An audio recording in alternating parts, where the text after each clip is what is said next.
Space എത്ര പഠിച്ചാലും മതിവരാത്ത, എത്ര അറിഞ്ഞാലും തീരാത്ത ഒരു അത്ഭുത പ്രതിഭാസം. സുനിത വില്യംസിന്റെ സ്പേസ് റിസർച്ചുമായി ബന്ധപ്പെട്ട യാത്രയെപ്പറ്റി പുതിയ അപ്ഡേറ്റ്സ് ആണ് ഞാൻ ഈ വീഡിയോയിലൂടെ പങ്കുവെക്കാൻ ഉദ്ദേശിക്കുന്നത്. ആദ്യമായി നമുക്ക് ആരാണ് സുനിത വില്യംസ് എന്ന് നോക്കാം. Sunita Williams very famous Indian origin American astronaut ആണ്. അമേരിക്കൻ നേവിയിൽ സേവനമനുഷ്ഠിച്ച അവർ റിട്ടേൺ നേവി ഓഫീസർ കൂടിയാണ്.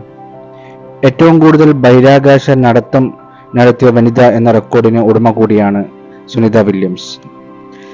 അദ്ദേഹം ഇന്ത്യൻ ഒറിജിൻ ആയതുകൊണ്ട് തന്നെ അദ്ദേഹവുമായി ബന്ധപ്പെട്ട എല്ലാ കാര്യങ്ങൾക്കും ഇന്ത്യക്കാർക്കിടയിൽ വളരെയധികം പോപ്പുലാരിറ്റിയാണ് ലഭിക്കുന്നത്, വളരെയധികം ആകാംക്ഷയാണ് ലഭിക്കുന്നത്. എന്തിനാണ് സുനിത വില്യംസ് ഇന്റർനാഷണൽ സ്പേസ് സെന്ററിലേക്ക് പോയത്?